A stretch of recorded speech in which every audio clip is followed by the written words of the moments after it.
Hello, welcome back all of you. My dear students, this video lesson is regarding your chemistry chapter number 3, that is metals and non-metals. Okay, come to the point of metals now. You should be able to guess why metals are used in making machineries, automobiles, aeroplane, trains, satellites, industrial gadgets, cooking utensils, water boilers, many things. And you are also familiar with the uses of non-metals.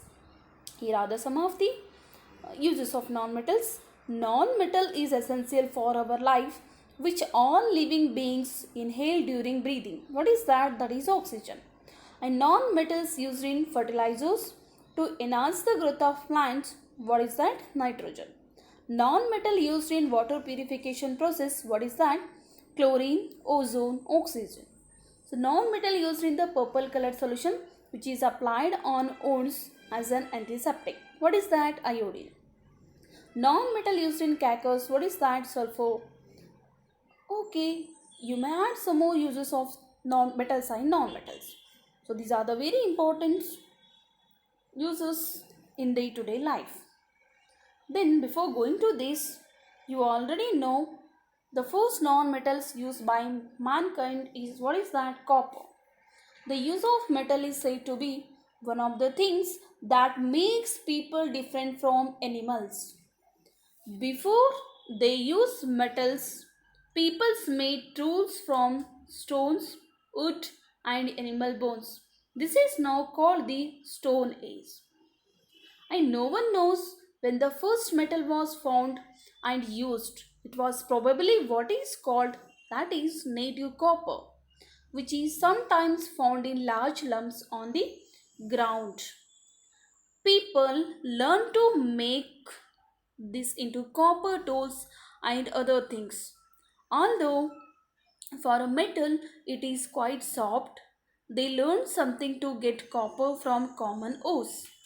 When copper was melted over a fire, people learned how to make an alloy called bronze, which is much harder and stronger than copper. People made knives and weapons from bronze. So, this time in human history, after about 3300 before Christ, is called as Bronze Age. So, that is the time of bronze tools and the weapons. Now, around the year of 1200 before Christ, some people learned to make iron tools and weapons. So, they were even harder and stronger than the bronze. So, this was an advantage in the war. The time of an iron tools and weapon is now called as Iron Age. So these metal have very important properties.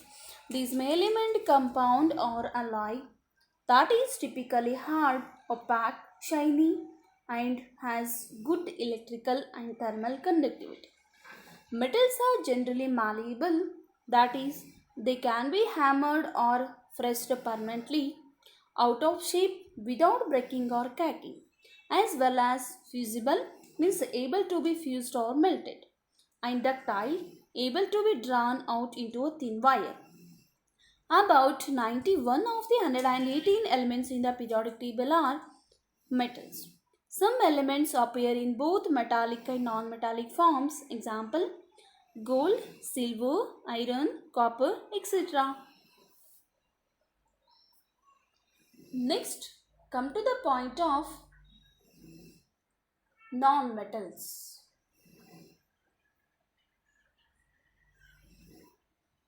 Okay, these non-metals in chemistry is a chemical element that mostly lacks the characteristics of a metal. Physically, non-metal tends to have a relatively low melting point, boiling point, and density. They gain or they share electrons when they react with other elements and chemical compounds. You are already familiar with non-metals. Those are in the form of gases including hydrogen, helium, oxygen and many others noble gases. Helium, neon, argon, krypton, xenon, radon and some are in the form of solids. The solids are carbon and sulfur, and it is a yellow and not shiny at all. Then phosphorus also. See, the non-metal in chemistry is a chemical element that mostly lacks metallic attributes. Physically, they tend to be highly volatile, means they are easily vaporized. They have low elasticity and they are good insulators of heat and electricity. Chemically, they tend to have high ionization energy and electronegativity values and gain or share electrons when they react with other elements or compounds. 17th elements are generally classified as nonmetals. Most are in the form of gases. That is what 18th family also in the form of gases, those are the nonmetals. Some of the main important nonmetals are hydrogen, helium, nitrogen, oxygen, fluorine, neon, chlorine, argon, krypton, xenon and radon. So one is a liquid nonmetal, what is that? Bromine. And a few are solids, what are those? Carbon, phosphorus, sulfur, selenium and iodine. Iodine is a solid nonmetals that shows luster property. This is one of the exceptional. Thank you all of you.